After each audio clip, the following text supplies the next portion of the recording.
त्रिभुवनी मार्तंडू जे अर्जुना ते सांख्यशास्त्र. ज्ञानोबारायांनी सांख्यशास्त्राचं वर्णन केलंय. किंबहुना 13वा अध्याय आहे, त्याच्यात प्रकृती पुरुषाचाच जास्त विवेक आलेला आहे. मग आता सांख्यशास्त्राचाही विचार आपल्याला जेवढा उपयोगी आहे तेवढा घ्यायचा आहे. सांख्यशास्त्र काय सांगतं? जगामध्ये दोनच तत्व आहेत.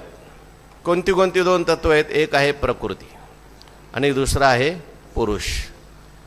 प्रकृती जी आहे ती स्वतंत्र आहे, जड आहे, ती सगळं जग निर्माण करते. पुरुष जो आहेत, सांख्यांनी पुरुष जो मानलेला आहे तो असंग मानला आहे, निर्विकार मानलेला आहे.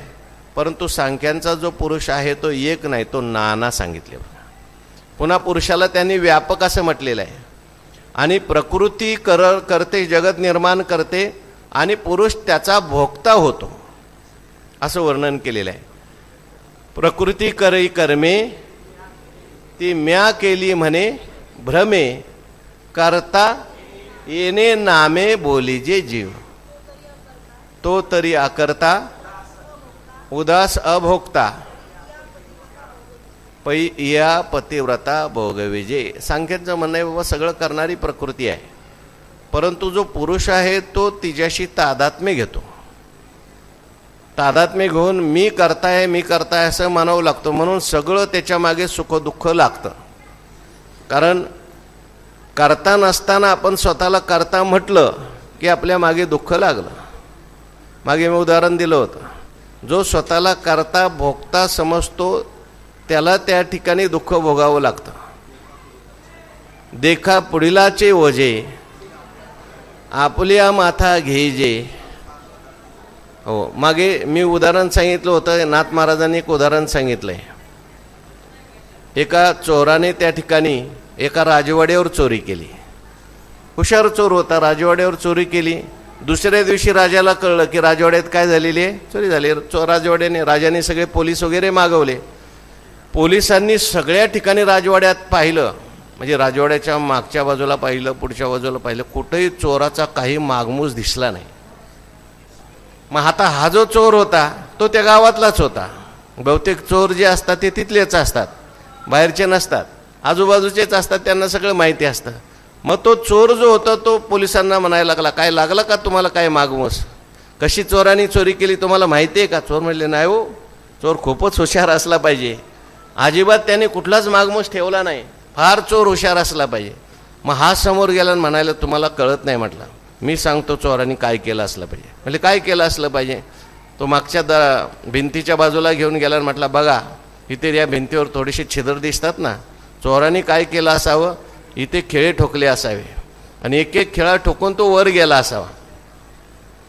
पोलिसांनी बारीक पाहिलं तर खरोखर खिळेच्या त्या ठिकाणी काय होत्या, निशाणे होत्या.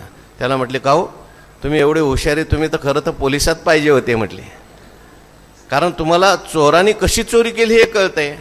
पण जाऊ द्या म्हणले, चोर वर गेला हे तुम्ही सांगितलं, पण चोर खाली कसा आला असेल?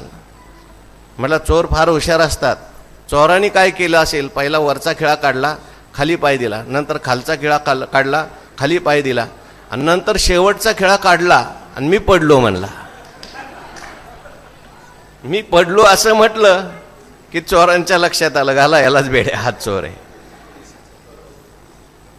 तसं करतोय जीव सगळं. ही करते काय? प्रकृती करते. शरीर ही प्रकृती आहे, मन ही प्रकृती आहे, बुद्धी ही प्रकृती आहे.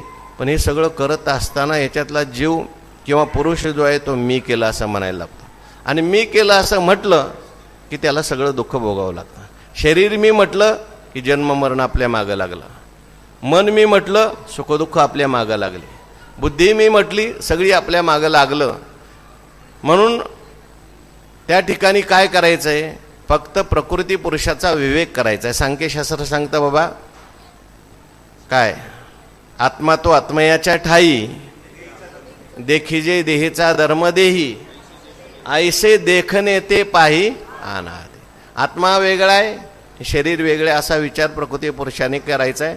आणि असा विचार केला, मी असंग निर्विकार नित्य शुद्ध बुद्ध मुक्त आत्मा आहे, माझा आणि याचा काही संबंध नाही. हा सगळा व्यवहार जो चाललेला आहे तो प्रकृतीत चाललेला आहे. हो, तो कर्मे करी सकळे परी कर्मबंधा नातळे जैसे न शिंपे जळी जळे पद्मपत्र. ज्याप्रमाणे कमळाचं फूल असतं पाण्यातच राहतं, पण पाण्यात राहून सुद्धा पाण्यापासून ते काय होतं, अलिप्त राहत असतं. त्याप्रमाणे मोठ्या मोठ्या महात्म्यांनी कर्म केलेली आहेत. भगवान परमात्मा म्हणतात, नमाम कर्मानी लिंपंती नमे कर्मफले स्पृहा इतिमाम युअभिजानाती कर्मभीर नस बध्यते. हे मजची स्तव जाहले परी म्या नाही केले ऐशे जेने जाणितले तो सुटला. असं ज्याला कळलं तो सुटला, नाही कळलं तो बांधला गेला. म्हणून प्रकृती पुरुषाचा जो विवेक आहे हा सांख्यांनी सांगितला. मग सांख्यामध्ये त्या ठिकाणी कमी काय, न्यूनता काय? जसं नैयायिकांनी सुद्धा मोक्ष सांगितला पदार्थ ज्ञानामध्ये, पण नैयायिकांनी फक्त ईश्वराला निमित्त कारण मानलंय. आणि नैयायिक जे आहेत हे अनुवादी आहेत, जडवादी आहेत. ते ही सगळी सृष्टी जड आहे असं मानतात, ईश्वर याच्याहून वेगळाही मानतात. म्हणून त्या ठिकाणी सगळीकडे ईश्वर आहे असा आनंद आपल्याला घेता येणार नाही. तसं सांख्याने सुद्धा पुरुष वेगळा मानला, पण प्रकृतीला सत्य मानलेलं आहे. त्यामुळं सत्य प्रकृती असल्यामुळे ती पुन्हा आपल्याला त्या ठिकाणी भोग देण्याकरता किंवा बद्ध करण्याकरता येऊ शकते. म्हणून प्रकृती जी आहे ही मिथ्या आहे हे सांगण्याकरता पुढचं दर्शन आलं. आणखी पुढच्या दर्शनाचा विचार आहे. किंवा वेदांताने जे सांख्यमताचं खंडन केले ते एवढ्या अंशामध्ये केले. त्यांचा प्रकृती पुरुषाचा विवेक घेतला आहे, पण त्यांनी प्रकृतीला जे खरं मानलंय, सत्य मानलंय, त्याचं मात्र वेदांताने काय केलेलं आहे, खंडन केलेलं आहे. आता ही सांख्याचं मत झाल्यानंतर योगाचं मतही सांख्यांसारखंच आहे. पतंजली मुनींनी योगशास्त्र नावाचा ग्रंथ लिहिला, योगशास्त्र लिहिलेलं आहे. त्यांनी योगसूत्र नावाची सूत्रच लिहिले. यथ योगानुशासनम. मी तुम्हाला योगाचं अनुशासन सांगतो. पतंजली म्हणतात नुसता प्रकृती पुरुषाचा विवेक करून काय होणार नाही बाबा, नुसतं जाणून काय होणार नाही. जाणलं मी वेगळा आहे, शरीर वेगळं आहे, पण असा निश्चय होण्याकरता चित्त अगोदर शुद्ध लागतं, चित्त अगोदर स्थिर लागतं. हो, आम्ही किती वेळा म्हणतोय आम्ही आत्मा आहे, मी देह नाही, पण तसा अनुभव आला का? अहो, थोडा दात दुखायला लागला तर बोंबलत बसतो लगेच. थोडं संसारात दुःख आलं, कोणी अपमान केला का डोकं धरून बसतो. कोणी त्या ठिकाणी थोडासा विजय मिळाला का मनुष्य हर्षाने फुल्लित होतो. म्हणजे त्यांचं मत पतंजलीचं असं आहे, तुम्ही ज्ञान तर घ्याच घ्या, पण ज्ञानाबरोबर अनुशासन तुमच्या जीवनामध्ये पाहिजे. अनुशासन पाहिजे म्हणजे यम पाहिजे, नियम पाहिजे, आसन पाहिजे, प्राणायाम पाहिजे, प्रत्याहार पाहिजे, धारणा पाहिजे, ध्यान पाहिजे, आणि तुम्हाला समाधी लावता आली पाहिजे. आता यम नियम आसन याचा विचार मागे सांगितलेला आहे. कशाला यम म्हणतात? यम म्हणजे जो आपल्याला शेवटी न्यायला येतो तो नाही. काय यमाची व्याख्या काय बाबा? यम कशाला म्हणायचं? अहिंसा, सत्य, अस्तेय, ब्रह्मचर्य आणि अपरिग्रह यांना काय म्हटलं? यम म्हटलंय. म्हणजे आपण कुठल्याही प्रकारे मन स्थिर राहायचं असेल तर हिंसा करायची नाही. म्हणजे आता हिंसा केली म्हणजे दुसऱ्याला वाईट बोललं ही सुद्धा हिंसा आहे. मग ते माणसाचं मन चंचल करते. म्हणून अहिंसा सांगितली. खरं बोललं पाहिजे. खोटं बोललं की माणसाचं मन चंचल राहतं. ज्याला साधना करायची, ध्यान करायचं आहे, त्याने खरं बोललं पाहिजे. खरं बोललं की माणसाचं मन स्थिर राहतं. अहिंसा, सत्य, आस्तेय, कुठल्याही प्रकारे चोरी करायची नाही. चोरी केली की माणसाचं मन अस्थिर राहू शकतं, आणि म्हणून चोरी करायची नाही. ब्रह्मचर्याचं पालन करायचं आहे. आणि परिग्रह जास्त नको. परिग्रह जेवढा जास्त असेल तेवढं माणसाचं मन काय होऊ शकतं? चंचल. म्हणून यम सांगितले. नंतर नियम सांगितले. शौच, संतोष, तप, स्वाध्याय आणि ईश्वर प्रणिधान हे नियम सांगितलेले आहेत. यम जे आहेत ते मनाकरता सांगितलेत, आणि नियम जे आहेत ते शरीराकरता सगळे सांगितले. याने काय होईल? तुमचं चित्त शुद्ध होईल, चित्त स्थिर होईल, आणि मग चित्त स्थिर झाल्यावर मग आसन लावायला सांगितले. म्हणजे नीट बसायला सांगितलं पहिल्यांदा. तुम्हाला नीट बसता आलं पाहिजे, कारण बसण्यावर सुद्धा माणसाचं मन चंचल होणं किंवा स्थिर राहणं हे अवलंबून आहे. आणि नंतर बसल्यानंतर मग प्राणायाम करायचा आहे. प्राणायामाने सुद्धा काय होत असतं? चित्त स्थिर होत असतं. कारण मनाचा आणि प्राणाचा संबंध आहे. जेवढे माणसाचे प्राण लवकर लवकर चालतात तेवढं मन अस्थिर होतं. जेवढे प्राण स्थिर चालतात तेवढं मन स्थिर होतं. म्हणून जे लोक प्राणायाम करतात त्यांचं मन आपोआप स्थिर राहतं. प्राणायाम म्हणजे आता एकदम नाक धरायचं तसा प्राणायाम करायचा असं काही नाही. तुम्ही नामस्मरण केलं तरी तुमचा प्राणायाम होतो, तुम्ही भजन म्हटलं तरी तुमचा प्राणायाम होतो, तुम्ही पारायण केलं तरी सुद्धा काय होतं, कारण एक लयबद्ध आपला श्वास चालायला लागतो. म्हणून प्राणायाम सांगितल्यानंतर प्रत्याहार सांगितला. प्रत्याहारामध्ये काय करायचं, इंद्रिय बाहेर गेलेले त्यांना आवरायचं आणि इकडेला आणायचं. पण नुसती आणून चालत नाही, त्यांना कुठेतरी बांधावं लागतं. देशबंध चित्तस्य धारणा म्हटलंय. एका देशात चित्ताला बांधून ठेवणं म्हणजे पांडुरंगाचं ध्यान करायचं आहे, माऊलीचं ध्यान करायचं आहे, आपली काही इष्टदेवता असेल त्याचं रोज सकाळी ध्यान करायचं आहे, तिथे लावण्याचा प्रयत्न करायचा आहे. आणि मग हळूहळू चित्त त्याच्या आकाराचा प्रवाह व्हावं लागला का त्याला म्हणायचं ध्यान. आणि नंतर हा प्रवाह अखंडित चालू लागतो. अखंडित चालू राहिला की मग त्याला म्हणायचं समाधी. पण त्या समाधीत सुद्धा दोन प्रकार सांगितले, एक संप्रज्ञात आणि असंप्रज्ञात. संप्रज्ञात समाधीमध्ये ज्याचं ध्यान करतोय ते ध्यानाची वस्तू दिसते. असंप्रज्ञात पदार्थामध्ये समाधीमध्ये मात्र काहीच अनुभव येत नाही. त्या ठिकाणी ध्यान आणि ध्येय हे तिन्ही काय होऊन जातात, एकरूप होऊन जातात. अशा प्रकारची समाधी हाच त्या ठिकाणी पुरुषार्थ योगशास्त्राने सांगितला. आता योगशास्त्राचा सुद्धा आपल्याला उपयोग आहे, म्हणून ज्ञानोबारायांनी म्हटलं एरवी योगासारखे सोपे काय आहे. हो, योगासारखं सुद्धा काय योगशास्त्र, म्हणून ज्ञानोबारायांनी 6व्या अध्यायात योगशास्त्र लिहिलं. पण सगळ्यांना योगशास्त्र सुद्धा जमणार नाही. किंबहुना योगशास्त्रामध्ये समाधी हा पुरुषार्थ सांगितला. आपण सारखं समाधी लावून बसू शकतो का? नाही. म्हणून मग पुढे वेदांतांनी सांगितलं बाबा नुसतं डोळे झाकून बसणं समाधी नाही, तटस्थ अवस्था म्हणजे समाधी नाही. तर परमात्मा स्वरूपाचा साक्षात्कार झाल्यानंतर आपला सगळा व्यवहार सुद्धा समाधीमय होऊन जातो. हो, तो करी तेतुली पूजा, तो कल्पितो जप माझा, तो असे तेची कपित ध्वजा समाधीमय. तो जसा आहे ना त्याची समाधीच आहे. तो बोले ते स्तवन म्हटलंय, तो देखे ते दर्शन, अद्वया मज गमन तो चाले तेची. ही समाधी वेदांताची समाधी आहे बरं का. पण योगशास्त्राच्या समाधीचा काहीच उपयोग नाही असं समजू नका. काही का होईना त्यांनी नियम शिकवला, प्राणायाम शिकवला, ध्यानधारणा शिकवलेली आहे. म्हणून योगशास्त्रसुद्धा उपयोगाचं असलं म्हणून ज्ञानोबारायांनी योगशास्त्राला सुद्धा गणपतीचा एक हात मान दिलेला आहे बरं का. सांख्याला एक मान दिला, हाताचा मान दिला. योगाला एका हाताचा मान दिला आहे. त्यानंतर न्यायशास्त्राला एका हाताचा मान दिला आहे. वैशेषिक शास्त्राला एका हाताचा मान दिला आहे. आणि पुढे आता राहिलेलं पूर्वमीमांसेचं शास्त्र आहे. पूर्वमीमांसाचं शास्त्र म्हणजे जे आहे कर्मानेच मोक्ष मानणारं हे शास्त्र आहे. पूर्वमीमांसा त्याला म्हणतात. तर पूर्वमीमांसा शास्त्रामध्ये त्या ठिकाणी ईश्वराचा विचार नाही, ते मंत्रमय देवता मानतात. आणि कर्मानेच काय मानतात, मोक्ष मानतात. हे जगत आहे, सत्य आहे असं मानतात. मंत्रमय देवता मानतात, जीव नित्य मानतात, नाना मानतात, व्यापक मानतात, कर्ता भोक्ता मानतात. जैमिनी नावाचे शास्त्रकार आहेत, त्यांनी हे शास्त्र लिहिलेलं आहे. त्यांचे शिष्य आहेत प्रभाकर, कुमारील भट्ट.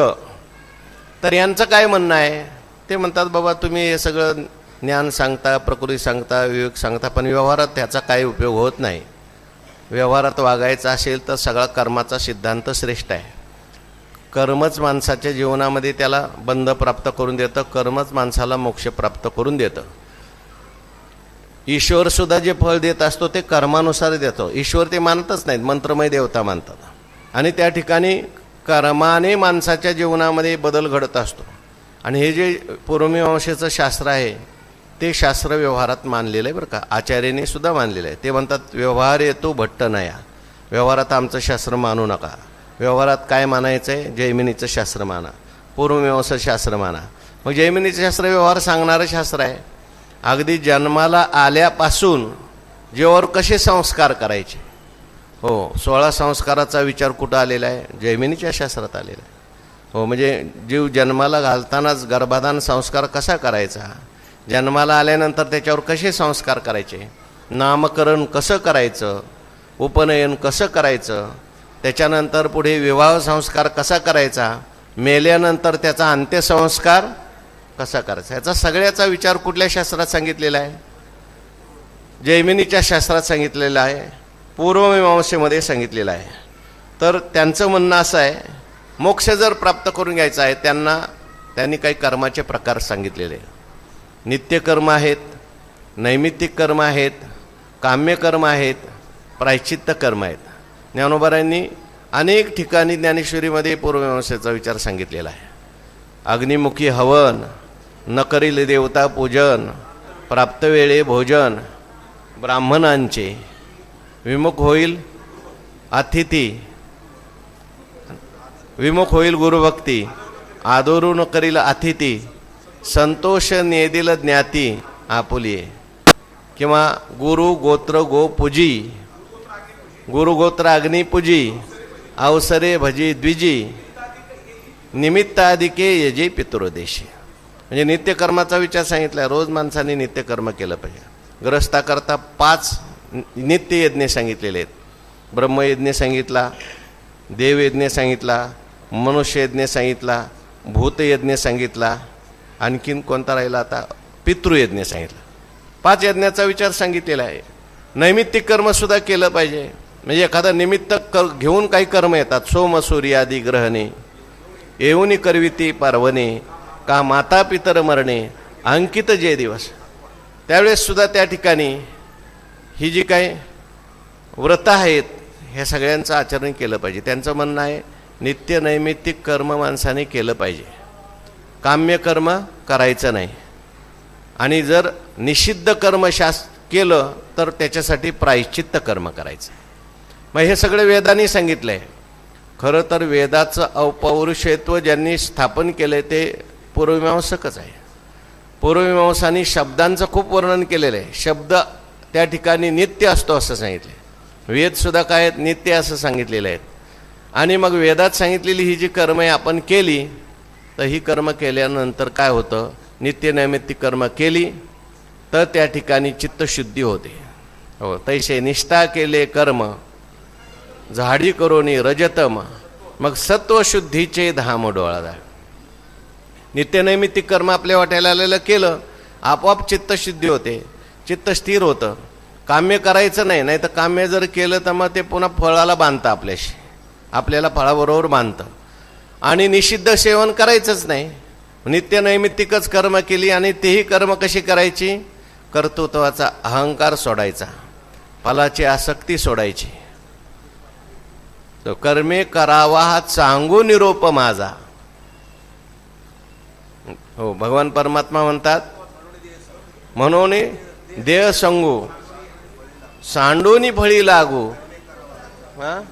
मनोनी फळी लागू सांडोनी देह संगू, कर्मे करावा हा चांगू निरोप माझा.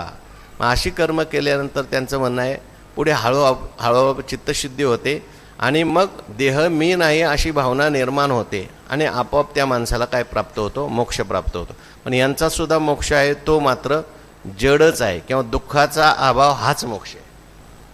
किंवा काही ठिकाणी यांच्यातली काही मतानुयायी आहेत ते म्हणतात मनती संसारी जन्मीजे यज्ञाधिक कर्म कीजे, मग स्वर्ग सुख भोगीजे मनोहर. स्वर्ग सुख भोगणं हा सुद्धा त्यांच्या दृष्टीने काय मानलेला आहे, मोक्ष मानला आहे. कोणाच्या, पूर्वमीमांसेचा विचार झाला. आता यानंतर शेवटचं जे दर्शन राहिलं ते आहे वेदांत दर्शन.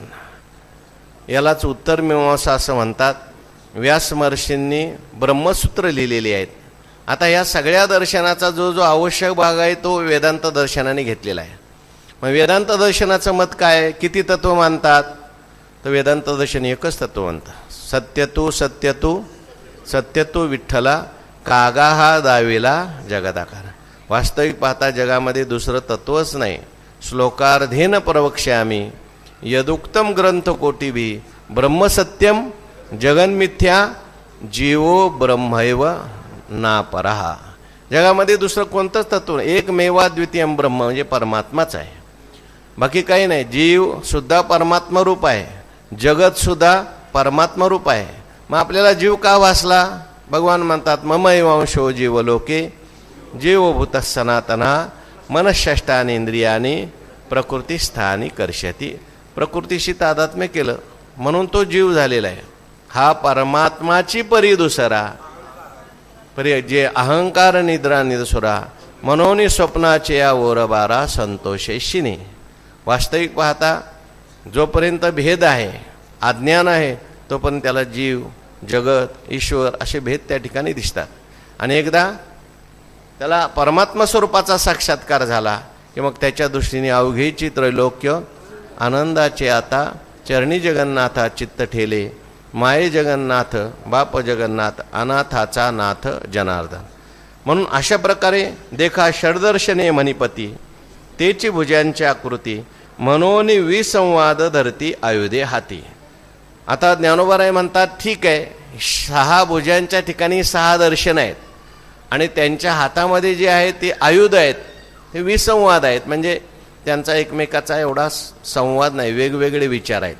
म्हणजे एक दर्शन दुसऱ्याचं खंडन करतं, दुसरं दर्शन तिसऱ्याचं खंडन करतं, तिसरं दर्शन चौथ्याचं खंडन करतं. आणि वेदांतांनी सगळ्यांचं खंडन करून आपलं अद्वैत मत त्या ठिकाणी काय केलेलं आहे, प्रतिपादन केले. म्हणून त्यांना म्हटलं मनोनी विसंवादे धरती आयुधे हाती. म्हणून त्यांनी पण हा विसंवाद जरी असला तरी कशा करताय, परमात्म्याचा निर्णय करण्याकरता केलेला हा विसंवाद आहे. सगळ्यांनी चर्चा केल्यानंतर, सगळ्या दर्शनांनी चर्चा केल्यानंतर सगळ्यांचं मत आपल्याला कळलं, यांचं मत असं आहे, यांचं मत असं आहे, यांचं मत असं आहे. तर याच्यातून कोणतं मत ग्राह्य आहे, योग्य आहे याचा विचार केला. तैसे सारासार विचारता भ्रांती ते पाहे असारता, सारते स्वभावचा. म्हणून सारासार विचार करा उठाउठी, नामधारा कंठी विठोबाचे. काय नाहीतर मग परत संशय निर्माण होतात. ही सगळी मतं म्हणजे काय आहेत, आपल्या मनात उठणारे संशय, हे संशयच मताच्या रूपाने घेतलेले आणि त्या सगळ्या मतांचा विचार केला. आपल्या मनात येणारे संशय, पहिलं 4 वाकाचं दर्शन आहे. आपल्या मनात येणारा सुरुवातीचा संशय, एकदम पामर मनुष्य असतो तो देव नाहीच म्हणत असतो. आपण सुद्धा सुरुवातीला काही ज्ञान नसतं तेव्हा आपण सुद्धा म्हणतो देव असला तर नसेल, नसला तर असेल, आम्हाला काय माहिती. तो 4 वाक म्हणतो देव नाही. मग देव कोणता आहे बाबा, देह देव आहे. मग खायचं प्यायचं चांगलं मजा करायची हा देव. पण त्यांनी सुद्धा विचार केलाय सुरुवातीला, कमीत कमी धनाला देव मानण्यापेक्षा, जीव देण्यापेक्षा देहाला देव माना, इथपर्यंत त्यांनी आणलेलं आहे. आता हे जे पूर्वमीमांसक आहेत यांचा सुद्धा विचार व्यवहाराच्या ठिकाणी खूप चांगला आहे. व्यवहार चांगला चालावा, व्यवहार चांगला व्हावा याच्याकरता पूर्वमीमांसकाचंच मत ग्राह्य धरावं लागतं. कारण जरी आपण आत्मविचार केला, ब्रह्मविचार केला, तरी सुद्धा शरीर कुठं राहतं, आपलं व्यवहारात राहतं. आणि शरीर व्यवहारात राहत असताना जी काही सुखदुःख येणार आहे ती व्यवहारातली येतातच. मग ती येऊ नये याच्याकरता काय कर्म केलं पाहिजे, निषिद्ध सोडलं पाहिजे, विहित केलं पाहिजे, हे सांगणारा आपल्याला पूर्वमीमांसकच आहे. म्हणून या सगळ्यांचा विचार त्या ठिकाणी ज्ञानोबारांनी केला. म्हणून ही विसंवादे धरिती आयुधे हाती. आता यांचा हाताचा विचार जो आहे तो कोणता आहे त्याचा विचार आता पुढच्या ओळीत चाललेला आहे, तो विचार आपण करू. पुढची ओळी वाचा सर्वांनी. तरी तर्कुतोची फरशू, नीतिभेद भेदू अंकुशू, वेदांतू तो महारसू मोदकू मिरवे. ज्ञानोबाराय म्हणतात आता आयुध सांगितलं, आपलं हा भुजा सांगितल्या. षडदर्शनं म्हणजेच काय आहेत, 6 भुजा आहेत. आता या भुजेमध्ये असलेलं आयुध सांगतात ज्ञानोबाराय.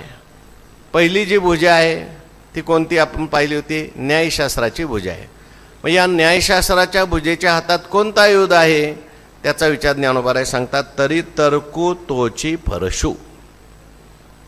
गणपती बाप्पाच्या हातातल्या आयुधामध्ये प्रामुख्याने गणपती बाप्पाच्या हातामध्ये एक फरशा आहे, फरशू आहे बरं का. फरशू म्हणजे तो कुऱ्हाड आहे.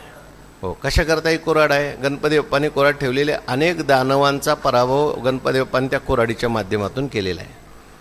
आपण पाहिले मागे गणपती बाप्पाचा उत्सव चालू होता तेव्हा सिंदुरासूर नावाचा एक दैत्य होता, महाबलवान होता. त्याला मारण्याकरता गणपती बाप्पाने ती कुऱ्हाड वापरलेली आहे. अनेक दैत्यांना गणपती बाप्पाने मारलेलं आहे. तसं आता ज्ञानोबारायांचा हा जो गणपती आहे हा काव्यमय गणपती आहे. आणि भुजा जी आहे ती कशाची आहे, न्यायशास्त्राची भुजा आहे. आणि न्यायशास्त्राच्या भुजेच्या हातामध्ये असलेला जो फरसा कोणता आहे, तिकडे ती कुऱ्हाड आहे, लौकिक कुऱ्हाड आहे. पण इथे मात्र विचाराचाच फरसा आहे. म्हणजे न्यायशास्त्रामध्ये जो प्रतिपादन केलेला विचार आहे तोच या ठिकाणी ज्ञानोबाराय म्हणतात. तरी तर्कू तोची फरशू. न्यायशास्त्रामध्ये जो तर्क सांगितलेला आहे हा तर्कच एक प्रकारे काय आहे, फरशू आहे. फरशू म्हणजे कुऱ्हाड आहे. जसं कुऱ्हाड काय करते, एक घाव दोन तुकडे करते. म्हणजे समजा काय जाळं असेल किंवा काय झाडी असेल तर ती तोडून आपल्याला रस्ता करता येतो, बरोबर पुढे जायचं असेल. हातात कुऱ्हाड असेल. हो, असं म्हणतात. ज्ञानोबारायांच्या समाधीच्या वेळेस इथले काही लोक होते, त्यांनी कुऱ्हाडी आणल्या आणि रस्ते केले. दिंडी करता म्हणा, समाधीला यायला करता म्हणून त्यांचं आडनाव काय पडलं, कुऱ्हाडे पडलं, असंही काही बोललं जातं. तर ही कुऱ्हाड काय करत असते, तोडण्याचं काम करत असते, जाळं तोडण्याचं काम करते. तसं आता ज्ञानोबाराय म्हणतात न्यायशास्त्राचा हात आहे आणि न्यायशास्त्ररूपी हातामध्ये तर्कू नावाचा परशु आहे. हा तर्क जो आहे, तर्क म्हणजे अनुमान, हा परशु सारखा आहे. परसारखा म्हणजे अनेक प्रकारचे संशय आपल्या जीवनामध्ये आहेत. हे संशय तोडण्याकरता उपयोगाचा काय आहे, अनुमान उपयोगाचा आहे. म्हणजे तर्कशास्त्र सुद्धा उपयोगाचं आहे. सामान्य लोक जे असतात त्यांच्या मनामध्ये अनेक प्रकारचे संशय असतात. मग अशा माणसाला समजून द्यायचं असेल तर ते तर्काने समजून द्यावं लागतं. किंवा एखादा बुद्धिवान मनुष्य असेल, तो वेगवेगळ्या प्रकारचे कुतर्क करत असतो. मग अशा कुतर्क करणाऱ्या माणसाला समजून द्यायचं असेल तर वेगवेगळे तर्क देऊन समजून द्यावं लागतं. म्हणून न्यायशास्त्राने ईश्वराची सिद्धी करण्याकरता न्याय कुसुमांजली नावाचा एक ग्रंथ लिहिला उदयनाचार्यांनी. त्याच्यामध्ये ईश्वराची सिद्धी करण्याकरता त्याने अनेक न्याय दिले, अनेक प्रमाणाच्या द्वारे ईश्वराची सिद्धी केली. पहिले जे लोक होते नास्तिक वक्षणकार, ईश्वराला मानत नव्हते. काही शून्य शून्य म्हणणारे, काही जगात देवच नाही असं म्हणणारे चार्वाकासारखे आहेत. पण अशांना त्या ठिकाणी ईश्वराची सिद्धी करून देण्याकरता न्यायशास्त्र उभं राहिलं. म्हणजे न्यायशास्त्राचे जे एक विद्वान होऊन गेले, न्याय कुसुमांजली नावाचा ग्रंथ लिहिला. असं म्हणतात त्यांच्या बाबतीमध्ये गोष्ट सांगितली जाते. ते एकदा जगन्नाथपुरीला देवाच्या दर्शनाला गेले आणि दर्शनाला गेल्यानंतर जगन्नाथपुरीचं मंदिर बंद झालं होतं. बंद झालेलं आहे, पुजारी सगळे कुलप वगैरे लावून गेलेले आहेत आणि ते लाईनीत होते. ते गेले आणि म्हणायला लागले देवाला, देवा तू दरवाजा उघड. आता मी आलो दर्शनाला, एवढ्या लांबून आलो आणि दर्शन काही उघडे ना, ते दरवाजे काही उघडत नव्हते. मग ते देवावर खवळले, असं वर्णन केलं. देवाला म्हणायला लागले, ऐश्वर्य मध्ये मदमत्तोशी माम अवज्ञाय वर्तशी. देवा तू ऐश्वर्य मदाने मदोन्मत्त झालेला आहे, खुशाल झोपतोयस. मी आलोय तुझा भक्त आणि त्या ठिकाणी तू गप्पा करतोय, मला आत येऊ देत नाही, दरवाजा लावलेला आहे. हे बघ, आता मी आहे म्हणून तुझी सिद्धी जगात करून दाखवलेली आहे. नाही तर अगोदरचे जे लोक आहेत नास्तिक लोक, त्यांनी सांगितलं जगात देवच नाही. आता मी त्यांचं सगळ्यांचं खंडन करून तुझी सिद्धी करणार आहे, तू मला दर्शन देत नाही असं म्हटल्यावर खडाखड दरवाजे उघडले आणि जगन्नाथ भगवंतांनी काय केलं, दर्शन दिलं. दर्शन दिल्यानंतर देवाचं दर्शन घेतलं, पुढून दर्शन घेतलं, प्रदक्षिणा करायला मागून गेल्यानंतर त्या ठिकाणी देवाच्या पाठीवर सुद्धा काही घाव दिसले. म्हणजे देवा तुमच्या पाठीवर कशाचे घाव आहेत, म्हणजे हे सगळे तुझेच घाव आहेत. मी का घाव केले बाबा देवा तुम्हाला, म्हणजे तू दुसऱ्यांचं खंडन केलंय ना. धर्म माझी छाती आहे आणि अधर्म माझा पाठ आहे. आस्तिक ही माझी छाती आहे, नास्तिक ही माझी काय पाठ आहे. नास्तिकाचं तू खंडन केलं म्हणजे माझंच एक प्रकारे खंडन केलंय. असं त्यातला काय, सगळी सृष्टी परमात्म्याचं स्वरूपच आहे, जगातले सगळे विचार परमात्मा स्वरूपच आहे. अशा भावनेने भगवान परमात्म्याने दाखवून दिलं, बाबा ठीक आहे नास्तिकांचं खंडन केलं, चांगलं आहे, पण शेवटी सगळ्यामध्ये कोण आहे. अंतकरणात असा काही द्वेष ठेवू नको, हे नास्तिक आहे मी आस्तिक आहे, असं काही नाही. सगळं जगतच परमात्मा स्वरूप आहे, माझंच त्या ठिकाणी सृष्टी आहे. अशा करता मी सांगितलं, देवाची सिद्धी करण्याकरता तर्कुतोची परशु. तर्क म्हणजे काय आहे, तर त्याला अनुमान असं म्हटलेलं आहे. आपल्याकडे या न्यायशास्त्राचा एक प्रारंभिक ग्रंथ शिकवला जातो, त्याला तर्कशास्त्र असं म्हणतात. तर्कसंग्रह असं म्हणतात. तर्कसंग्रहामध्ये काय हेच सांगितलेलं आहे सगळं. म्हणजे एक प्रमाणाचा विचार केलेला आहे, द्रव्य कोणते आहेत, मग त्या द्रव्याचे लक्षणं काय आहेत त्याचा विचार केला. कारण कोणताही पदार्थ सिद्ध करायचा असला तर पहिलं त्याचं निर्दिष्ट लक्षण सांगता आलं पाहिजे. ते लक्षण दर्शन जे आहे ते 3 दोषांनी मुक्त असलं पाहिजे. 3 दोष असतात: अतिव्याप्ती, अव्याप्ती आणि असंभव. एखादा म्हणायला लागला असतं ती गाय, तर गायीवर ते लक्षण जात नाही, कारण असंभव गाय असतं ती गाय. वशिंड आणखीन इतर प्राण्यांना असतं. काळी असती ती गाय, काळ्या म्हशी सुद्धा असतात, तिकडे ते लक्षण जातं. मग लक्षण असं सांगितलं पाहिजे की ते अतिव्याप्ती, अव्याप्ती, असंभव अशा दोषाने युक्त नसलं पाहिजे. हे काम कोणी केलेलं आहे? न्यायशास्त्राने केलेलं आहे. परमात्म्याचं लक्षण सांगायचं आहे. अगोदरचे लोक परमात्मा नाहीच म्हणत होते, परंतु न्यायशास्त्र उभं राहिलं. न्यायशास्त्राने सांगितलं परमात्मा मानला पाहिजे. का मानला पाहिजे? यतो वा इमानी भूतानी जयंते येन जातानी जीवंती, जयापासून सकळ महिमंडळ हे झाले. ही सगळी सृष्टी निर्माण झालेली आहे आणि जिथं कार्य असतं तिथं कारण हे काय लागतं? मानावं लागतं. कार्य विनाकारण त्या ठिकाणी कारणाशिवाय कोणतंही कार्य जगात निर्माण होत नाही. आणि जगतरूपी कार्य असं आहे, अचिंत्य असं जगतरूपी कार्य, म्हणजे जीव निर्माण करू शकत नाही. जगामध्ये इतकं त्या ठिकाणी प्राणी आहेत, पक्षी आहेत, किडा आहेत, मुंगे आहेत, प्रत्येकाची व्यवस्था आहे, त्यांचं नियोजन आहे. आणि हे सगळं नियोजन कोण चालवणार आहे? कोणीतरी सर्वज्ञ, सर्वशक्तिमान ईश्वर मानावं लागतं. जीव हे कार्य करू शकत नाही. मग न्यायशास्त्राने ते काय केलं? तर्काने पटवून दिलं, असा ईश्वर मानला पाहिजे. म्हणून तर्कू तोची परशु.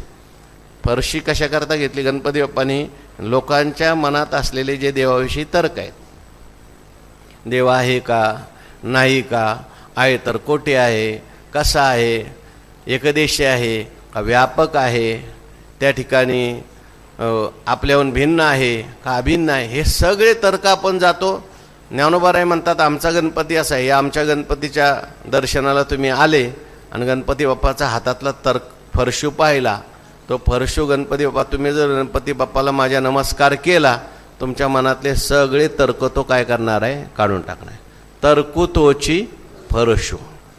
आणि पुढे म्हणतात नीतिभेदू अंकुशू, वेदांतु तो महारसू मोदकू मिरवे.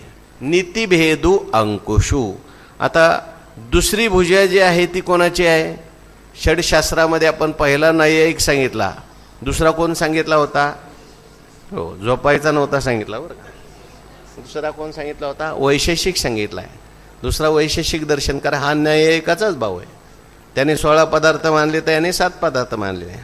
तर या वैशेषिकाच्या हातातला जो आयुध आहे ते कोणता आहे? पहिल्या एका हातामध्ये काय घेतलेला आहे? फरशा घेतलेला आहे. दुसरं जे आहे तो अंकुश म्हटलेला आहे. म्हणजे गणपती बाप्पाच्या एका हातात काय आहे? अंकुश आहे. अंकुश कशाला म्हटलेला आहे? तर हत्तीला नियंत्रित करण्याकरता जे आयुध वापरलं जातं त्याला काय म्हणतात? अंकुश. म्हणजे हत्तीवर बसणारा जो असतो तो हत्ती घेऊन चालला, एवढा मोठा हत्तीसारखा प्राणी असतो, पण तो हत्तीवर बसणारा त्याला बरोबर हत्तीला खाली बसवतो, इकडे घेऊन जातो, तिकडे घेऊन जातो. का? त्याच्या हातात एक हत्यार असतं. हत्यार असतं म्हणजे असा खिळा असतो बारीक, त्याला अंकुश असं म्हटलं. तो खिळा त्याच्या गंडस्थळावर तो टोचतो.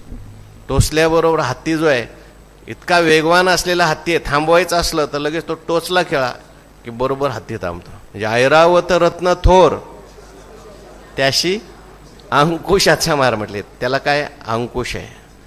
मागच्याही प्रवचनात आपली गेल्या वर्षी झाली होती, त्याच्यात मी सांगितलं होतं, म्हणजे ही प्रवचनं झाली त्याच्यात, की भगवंताच्या पायावर ज्या काही चिन्ह आहेत त्याच्यामध्ये अंकुश आहे, ध्वज आहे, त्याच्यावरती रेखा आहेत. तर त्या देवाच्या पायावरच्या ध्वजाचं चिंतन केलं तर मनुष्याला विजय मिळतो असं म्हणलं. देवाच्या पायावर जे अंकुश आहे त्याचं चिंतन केलं तर माणसाचं मन स्थिर होतं असं म्हणलं. म्हणजे मनसुद्धा हत्तीसारखंच आहे. हो, चंचलम ही मन कृष्ण प्रमाथी बलवत दृढम तस्याहम निग्रहम मन्ये वायोर्जीव सुदुष्करम म्हटले. म्हणजे वायूला त्या ठिकाणी एक वेळ ताब्यात घेता येईल, पण या मनाला ताब्यात घेणं कठीण आहे. मन हत्तीसारखंच आहे, ते उन्मत्त होणारं मन आहे. मग या उन्मत्त होणाऱ्या मनाला नियंत्रित करणारा, जसा तिकडे हत्तीला नियंत्रित करण्याकरता अंकुश आहे, तसं ज्ञानोबाराय सांगतात आमचा जो गणपती बाप्पा आहे त्याचा दुसरा जो हात आहे तो दुसरं दर्शन आहे ते वैशेषिक दर्शन आहे.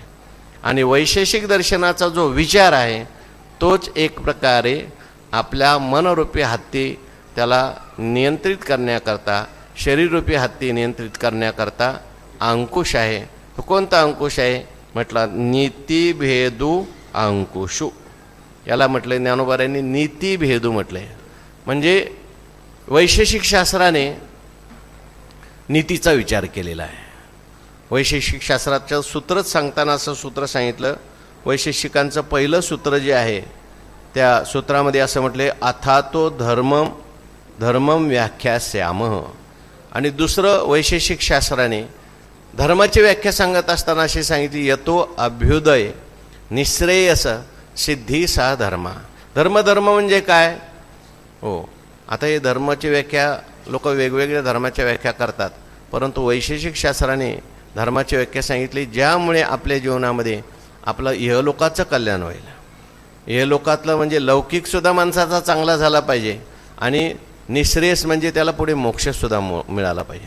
म्हणजे लौकिकही चांगला जो आपल्याला करून देतो आणि मोक्षही मिळवून देतो त्याला काय म्हणायचं? धर्म आहे.